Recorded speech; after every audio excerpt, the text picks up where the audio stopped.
సమ్మిట ఉమాదేవి సమర్పించు నవపారిజాతాలు. నేటి కథ పనిమంతుడు. రచన మేఘనాథ్.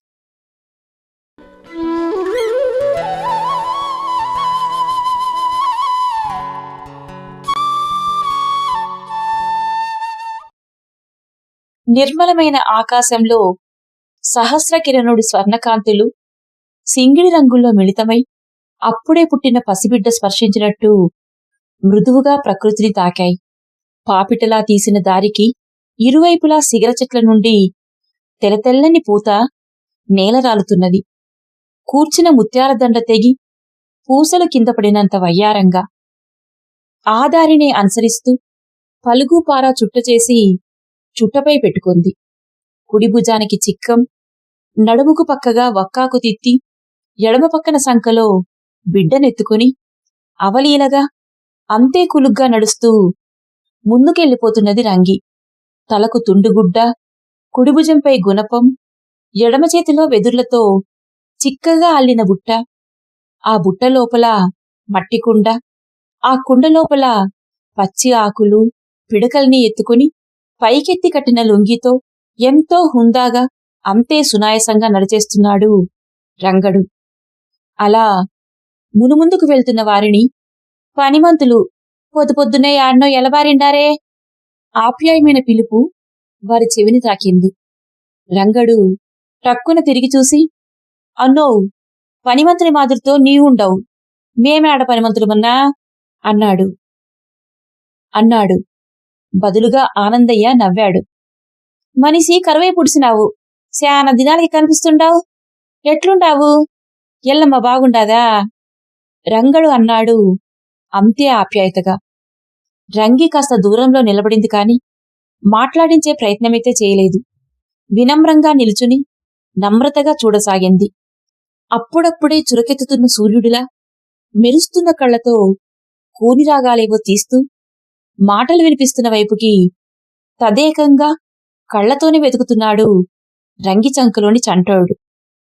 భగవంతుడిదయా, ఇట్లుండాము రంగా, ఎలమకేమి, నేను బాగుండేవరికి అది బాగుంటాది అంతే హుషారుగా అంటూ ఇంకేదో చెప్పబోయాడు. చంకలోని చంటోడి కేకలు అమాంతం పెరిగేసరికి చూపు చంటోడి వైపునకు మరల్చి, ఓర్రెర్రే, మీ నాయన మాదిరే ఉండాడు. మాదిరేంటి, మీ నాయనే, అసుల్లో పరమంతుడంటే ఈడే అంటూనే ఆ పొద్దు సచ్చిపూడ్సి మనల్ని ఏడిపించినాడు. ఇద్దో ఈ పొద్దు నీ బిడ్డ మాదిరే పుట్టి మనకి దగ్గర నవ్విస్తుండాడు. మీ నాయన భలే పనిమంతుడురా రంగా, కొనగమ్మల్లో పెట్టిండే పెత్తనిగల్ని కన్నుగప్పి తేనె పెరుక్కొచ్చేసి గుప్పెట్లో పోసి తిన్నోవు. ఈ పెద్దబ్బగాడితో ఎవరొచ్చినా కరువు తీరా తేనె తినాల్సిండేదే అనేటోడు ఓ పక్క దోసిట్లో పోసిండే తేనెని నాకుతూ, నీ అమ్మ నాయాల, ఏ పట్టు లేకున్నా కోతిపిల్ల మాదిరితో సరామని పోయేసి సరామని పనిగా వచ్చేసినావు అని మెచ్చుకునేటోళ్ళం మా జాతకాపులందరూ. ఆ మాటకి మీ నాయన కుశియాలుగా నవ్వేటోడు. వాణెమ్మ నాయాలది, ఇప్పుడుకి నాకు నరిసి 40 ఏండ్లు అవుతా ఉండాది కదా. ఈ పేటలో ఈ పొద్దుడికి అట్టంటో మిమ్మల్ని ఇంకా చూడలేదురా. బండతేనేమి, దొరతేనేమి, పుట్టతేనేమి, పెట్టతేనేమి వాడి కండ్లలో పడిందంటే అయి పూడ్చినట్టే. కండ్లోకి పేడ పిడకలేసుకుని పచ్చాకులతో పొగరగిలించుకుని గుప్పమని ఊదరగొట్టి తేనీగల్ని బెదరగొట్టి ఒగీగ కూడా ఒంటి మీద కొట్టకుండా గబుక్కున తేనె తీసి కిందికి దిగేసే పనిమంతుడు. అసుల్లో నిజంగా పనిమంతుడంటే మీ నాయనే అని ఆ రోజుల్ని నెమరేసుకుంటూ చెప్పాడు ఆనందయ్య. మా అమ్మ నాయనల గురించి నువ్వు చెప్తా ఉంటే ఇంకా ఇందామనుండాదా ఆనందన్న, రంగడు అన్నాడు. ఆనందయ్య రంగివైపు చూపు మళ్లించి, ఇద్దరోయ్ రంగా, మీ అమ్మ కూడా ఈ అమ్మి మాదిరిదానే ఊనింది. ఈ అమ్మని చూస్తా అంటే మీ అమ్మని చూసినట్టే ఉండాది. ఎప్పుడు చూడు నేను సంకనేసుకుని మీ నాయన ఎనికింటి తిరుగుతా, చావైనా రేవైనా నీతోనే బతుకంట. మీ నాయన్ని యాడపోయినా వదిలేది కాదు. కాని ఒక తూరి మీ నాయన చెయ్యొదిలింది అంతే మళ్ళింకా తిరిగి కలసనే లేదు వాళ్ళిద్దరూ. ఆనందయ్య చెప్పి కొన కళ్ళల్లోకి వస్తున్న కన్నీటిని తుడుచుకుంటూ నిట్టూరుస్తూ ఇంక నేను పోతుండారంగా అని వెనుదిరిగాడు మౌనంగా తలదించుకొని. ఏదో విషాదకరమైన సంఘటన జరిగే వారిని విడిపోయేలా చేసి ఉంటుందని రంగి గ్రహించి మౌనంగా ముందుకడిగేసింది.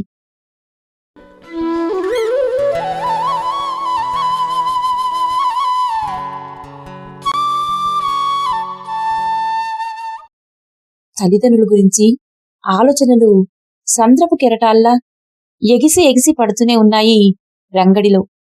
ఆ ప్రదేశమంతా గంభీరమైన వాతావరణం నెలకొంది. రంగి రంగడు పాయగా చిల్లిన మట్టిబాటను యథావిధిగా అనుసరిస్తూ నడక సాగిస్తూనే ఉన్నారు కాని అక్కడ నిశ్శబ్దం రాజ్యమేలుతున్నట్టు ఎంతో స్తబ్దుగా ఉంది. రంగి చూపంతా రంగడినే చుట్టుముట్టి ఉంది. రంగడిమది శూన్యంలోకి చొచ్చుకుపోయినట్టుగా మొహంలో ప్రస్ఫుటమవుతుంది. ఆనందయ్య రంగడి తల్లిదండ్రుల జీవితపు జ్ఞాపకాల్ని గుర్తు చేయటంతో వారి రూపాల్ని కళ్ల ముందు దీపంలా వెలిగించుకొని ప్రసన్నం చేసుకొని వారి ఒడిలో చంటిబిడ్డ అయ్యాడు రంగడు. నాకీ జ్వరమొచ్చిండదని తెలిసి నిండా కన్నీళ్లు పెట్టుకొని పసిబిడ్డ పాలకి తనకలాడిన మాదిరితో తనకలాడి పూడ్చినాడు ఆ పొద్దు మా నాయన. నాయన ప్రేమ పుట్టతేనె మాదిరితో ఉండాదనేసి అప్పుడే తెలిసినది నాకి. నాయన భీతిని చూసేసి మా అమ్మకి కండ్లలో నీళ్లు పలపలా రాలి పుడిసినాయి. నే లక్ష్ము, దేనికే ఏడుస్తావు? నా ఒంట్లో పానం ఉండేదాకా నువ్వెప్పుడూ ఏడ్చకూడదు అని మా అమ్మ కండ్లల్లో నీళ్లు తుడిసినాడు. మా అమ్మ మా నాయన గుండెల మీద వాలిపోతా బిడ్డకు ఏమైందిలే మామా, జ్వరమే గదా, తగ్గి పూడుస్తాది అనింది. మా నాయన నా నుదురు పట్టుకుని చూసి టకామని చెయ్యినెత్తేసి, ఏమేయ్ బిడ్డకి జ్వరం హెచ్చై పుడిసినాది, చేయాల్సిందేటివి చేసేసినాము, ఇంకొకటే దావా, బిరిబిన్నే అడవికి పోయి శాగార్చి చెక్క తెచ్చి ఉడకబెట్టేసి పోస్తే గాని తగ్గే మాదిరితో తెల్లదు ఈ ముండ మోసిన ముండ జ్వరం, ఎల్బార్తా ఇంకా గమ్మునుంటే బిడ్డనే పోగొట్టుకునే మాదిరితో ఉండాము అంట గవామని లేసి మస్కతి ఈట ఎత్తుకుని తుండుగుడ్డ భుజానికేసుకున్నాడు. మామ, శాగిడ్చి మాండ్లు మనడవిలో ఏడుండాయి? కలంకూరి గుట్ట దాటుకుని దామరాకుల బండ దిగదాల పొదలకంట దగ్గరికి పోవాల గదా, ఈ మధ్యనే ఏనుగులు పారుతుండాయని మేకల బోరడును చెప్పినాడు గదా అనింది మా అమ్మ భీతి పడతా. మేయ్, బిడ్డ కన్నానా మన పానాలు చెప్పు, బతికేదే మన బిడ్డ కోసరం. బిడ్డలేని మన పానాలు ఉంటేనేమి పోతేనేమి గాని దిగులు పడబాక, బిన్నిగ పోయి సంతకాడకంతా వస్తాగాని బిడ్డ భద్రం అని చెప్పిపోయినోడు మళ్ళింకా నాయన తిరిగి రానేలేదు. అంతలో రంగి, మావా బెల్లం కొట్టే రాయమాదిరితో గమ్ముండావేమి అనింది. రంగి పిలుపుతో తండ్రి ఊహలు అగరొత్తుల పొగలా చెదిరి ఆవిరైపోయాయి. రంగడి కళ్లల్లో కన్నీటి ముత్యపు చుక్కలు మౌనంగా నేలరాలుతున్నాయి. గద్గదమైన గొంతుతో, యాందో యోచన చేస్తుండానే రంగి ముభావంగా అన్నాడు. ఆనందప్ప మీ నాయన్ని జ్ఞాపకం చెప్పాడు గదా, అదే యోచన చేస్తుండావని నాకు తెలుసును అంది రంగి. బదులుగా రంగడు, అవునే రంగి, శానా దినాలు అడవికని పోయిండే మా నాయన, వస్తాడని మా అమ్మ నేను కండల్లో ఒత్తులేసుకుని చూసి చూసి అలసి పూడిసినాము. గుడిసెలో నీకు నా పక్కోళ్ళు పెద్ద పిగాడు ఇంక ఏడ బతుకుండాడు, ఏ ఏనిగో తొక్కేసి చంపేసి ఉంటాది, లక్ష్మికి ఆ పసుపు కుంకుమ తీసేయండి అని చెప్పేటోళ్ళు. మా అమ్మ ఉండుకొని నా మొగుడేమీ చచ్చిపోలేదు, ఈ పొద్దో ఒక పొద్దో వస్తాడని గట్టిగా చెప్పాది. ఒకపారి నడిరేతుల్లో లేసి బిడ్డకి జ్వరం తగ్గి పుడిసినాదయ్యా, షాగడ్చి చెక్క ఇప్పుడొద్దు మనకి, బిరిబిన్నే వచ్చూడు, నేను చూడాలా అని బోరమని నన్ను పట్టుకుని ఏడ్చేసేది.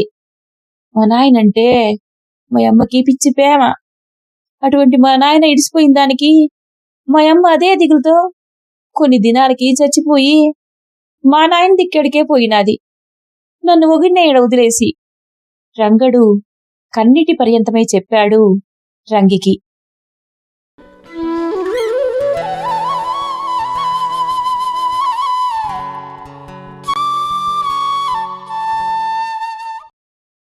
కలంకూరులో కుమ్మరోల నంజప్ప వరిపేరి దగ్గర ఆగింది రంగి రంగడి ప్రయాణం. పాడు ఎలకలకి ఇంత దూరం రావాలనా అంది రంగి చేతిలోని వస్తువులు కింద పెట్టి నడుంపైనున్న చంటోన్ని పొదవి పట్టుకుంటూ. ఓమే రంగి, మన పొట్ట మాదిరితోనే కదే సేద్యం చేసేటోళ్ళ పొట్ట కూడా. ఎలకలు బీట్లో బైర్లలో కూడా దొరుకుతాయి. ఆ బీట్లలో ఎలకలతో మన పొట్ట నిండుతాది గాని సేద్యగాడి పొట్ట నిండదే. అదేగానా మడిపైరుల్లో ఎలకని పట్టుకుంటే పంటని అరకొర కాపాడినోళ్ళమైతాము. సేద్యగాడి పొట్టకి రొంత బువ్వ చిక్కుతాది కాదే. అట్లనేసే దూరభారమై పుడిసినా ఈ డాకొచ్చినాది రంగడు అన్నాడు. ఆ మాటలకి రంగి మనసులోనే మెచ్చుకుంది. పనిమంతుడంటే మా మామే, పనికోసమే కాకుండా ఇంకొకరి బాగు కోరుతుండాడు. ఇద్ద చూడయి, ఈ కొత్తోళ్ళ పెద్ద గిన్నె మీద శానా కంప గట్ర గాథ ఉండాది. అట్నింకా ఈ నంజపోళ్ల కైలోకి సుండు ఎలకలొచ్చేసి ఒడ్ల కంకిల్ని కొరికి లాకపోయి బొక్కలో దూర్చుకుని బండిగా నిండేదాకా బొక్కలాడుతా ఉంటాయి అని చెప్పి లుంగి పైకి ఎగ్గట్టి చుట్టూ పరిశీలించి కొంచెం పెద్ద ఎలక బొక్కని కనుక్కుని చుట్టూ చెత్తా చెదారం పక్కకేసి మట్టి కుండలో లోపల ఎండుగడ్డి పిడకలు దానిపై పచ్చాకులు కొంచెమేసి సిద్ధం చేసుకున్నాడు. రంగి పక్కనున్న బండిబాటలో చంటోన్ని కూర్చోబెట్టి మట్టిని తెచ్చి మడికయ్యల్లో నీళ్లు తెచ్చి మట్టిని బురదలా మెత్తగా పిసికి సిద్ధం చేసి పెట్టింది. గుణపంతో చుట్టూ కాస్త తవ్వి పారతో మట్టి తీసి కుండపై భాగం పట్టేంతగా గుండ్రంగా తవ్వుకున్నాడు రంగడు.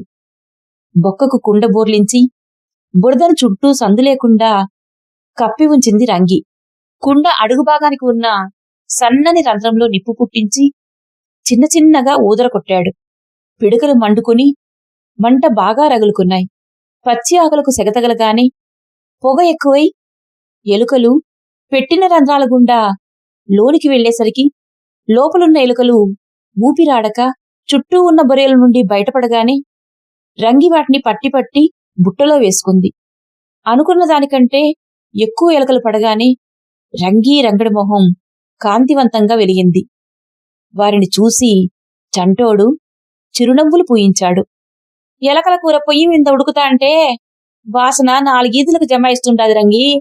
లోనికి వచ్చాడు రంగడు హుషారుగా. రంగడి మెచ్చుకోలు మాటలకు రంగి మల్లెపువ్వు విరిసినట్టుగా చిక్కగా నవ్వింది. రంగివైపు తెలిపారా చూస్తూ ప్రేమామృతాల కలబోతగా నవ్వులు పూయించాడు రంగడు. నిద్రపోతున్న చంటోడు మెల్లగా మూలిగి ఒళ్ళు విరిచి బిగ్గరగా అరిచాడు. వారిరువురి నవ్వులు క్షణంలో ఆవిరై టక్కున తిరిగి చూశారు చంటోడివైపు. రంగి వెంబడే వెళ్లి చేతుల్లోకి బిడ్డను తీసుకుని, ఏమయ్యా, బిడ్డకు జ్వరమొచ్చిన మాదిరి ఒళ్ళు ఉడుగ్గా ఉండాది ఆందోళనగా అంది. రంగి మాటలకు రంగడు క్షణంలో స్తబ్దుగా నిల్చుండిపోయి వచ్చి రాని గొంతుతో, ఏంది మే, ఉండుకున్నట్టుగా జ్వరమొచ్చిందేంది, నిజంగానేనా అన్నాడు. ఆ మాట అబద్ధమైతే బాగుండునని. బిడ్డను దగ్గరగా తీసుకొచ్చి, చూడయ్యా, పట్టి చూడు. రంగికి తెలియకుండానే కళ్ళల్లో కన్నీళ్లు జారుతున్నాయి. ఏడొద్దమ్మోయ్, బిడ్డకేమైతాది, చిన్న జ్వరమే గదా, ఏమయ్యల్దులే అంటూ రంగిని ఓదార్చాడు. కాని మరోవైపు రంగడి కళ్ళు చెమ్మగిలుతున్నాయి. ఆ కన్నీళ్లు రంగికి కనపడకుండా దాస్తున్నాడు. సమయం గడిచే కొద్దీ చంటోడి ఒళ్ళు పొయ్యిమీద పెనంలా వేడి హెచ్చైపోతుంది. రంగడిలో భయం అంతకంతకు పెరుగుతూనే ఉంది. అప్పటికే చెయ్యాల్సిన వైద్యాలన్నీ చేసేశారు కాని ఇసుమంతైనా ఆ వైద్యం ప్రభావం చూపలేదు. ఆ రాత్రి ఆందోళనల మధ్య గడిచింది.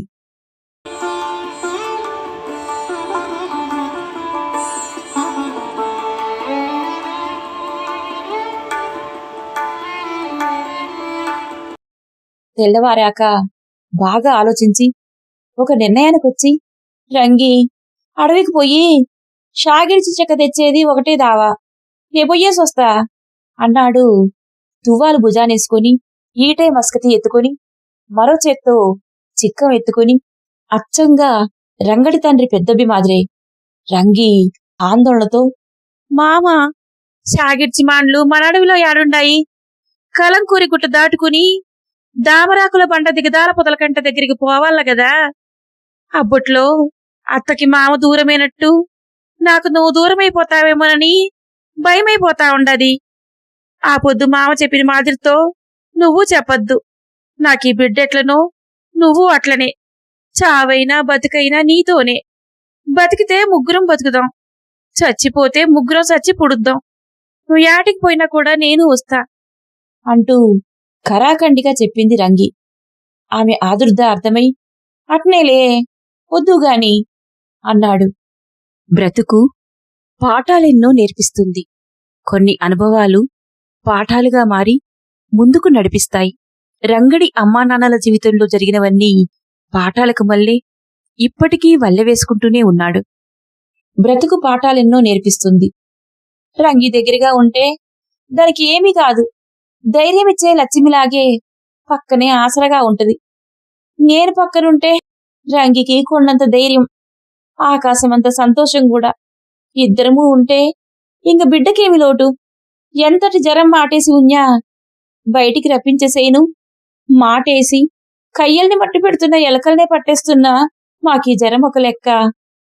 ముగ్గురము కలిసి ఇట్టా పోయి అట్టా షాగర్సి చెక్క తేలేము, బిడ్డ జరాన్ని ఇట్టే మాయం చేసేయము అనుకుంటూ రంగడు ధైర్యంగా అడవి వైపుకు అడుగులు వేశాడు.